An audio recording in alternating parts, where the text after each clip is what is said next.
there's other ways.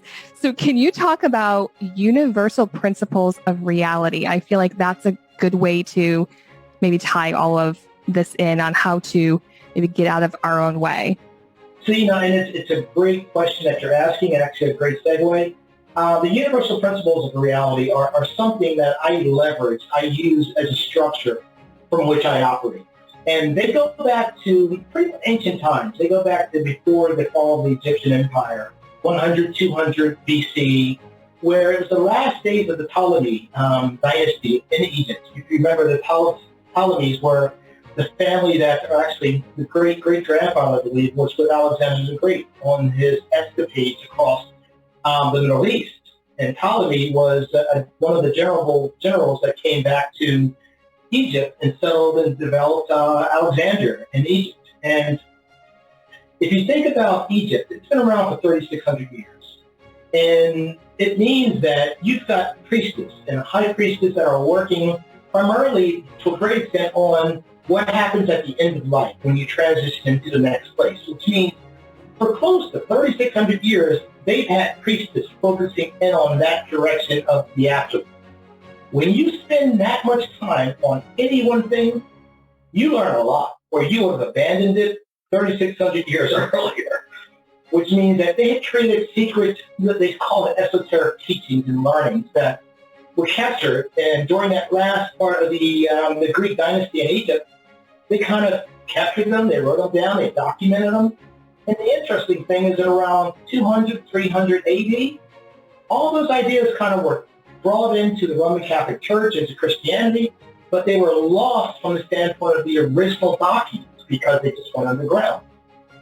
It wasn't until actually the Medicis, Carlos de Medici, in around the 1450s time frame, where there was this huge effort to try to find these lost manuscripts from the ancients. I mean, if you think about it, during that period of time, we didn't even have the ability to be able to create concrete. We had lost the recipe. And the thing is, when you lose something, it can be very difficult to give it back, especially when it comes to an idea of the mind that's not written down. Once it's gone, it's lost. And so therefore, by being able to actually more or less refine these documents and these understandings and these teachings, then we started to be able to get a better idea of what the structures of reality are. Now, to go into that directly, there are basically 7 of them. But the most important 2, I'd say, are the principle of vibration. Everyone's familiar with that. Just like everyone's familiar with the principle of, or the law of attraction, the principle of vibration is one of those things that everyone recognizes everything is in motion. It's not possible for it not to be. So if you have everything in motion, for example, scientists have even taken particles and have tried to freeze these particles to the lowest possible temperature, and it just kept going lower and lower and lower. And the only reason why I had to stop was because they weren't able to get the measurements to go far enough down to measure the change anymore. So again, that's that fundamental piece of reality. Everything changes. The second one is principle of cause and effect. For every cause, there is an effect. What these ultimately translate to is there's a process for everything. And if you can start to begin to understand the processes that are occurring, such as, for example, there's a process for creativity. And most people don't think in terms of processes, but that's just the way I think. For example, most of the times when we're walking into any situation or any room or wherever we're going around the world, we generalize 99.9% of that which we see. Obviously, we know what cars are. We know the rectangle thing with the knob on it in front of the house is a door. 99% of what we see is a generalization. It's that probably even less than 1% where we see it, it's an anomaly to us because it's something that's different. We look at it and then we walk away from it very quickly. It's the creative mind that finds an interest in that particular thing. And then maybe a food, for example, if you are on your creative side is in cooking, or it may be something else, your creative side is in another area, because we're all different. But when we see that one thing, we focus in on it, and we give it our attention. Everybody else would have moved away from it. We focus in on it, we give it our attention, we ideate around how it works, what it is, what's it used for. We create our own solution. Even though we never really test the solution, we have to figure out how would we get it to work if we were going to do that. and then we walk away. And that becomes a reference point from which everyone from Steve Jobs to Bezos to Musk would go back to those little reference points they had of ideas of functionality or how something worked, and then they could start to assemble those different pieces into a greater form. Steve Jobs used to always say, you can't connect the pieces by looking forward, you have to look backwards. And he was talking about those reference points that I'm referring to.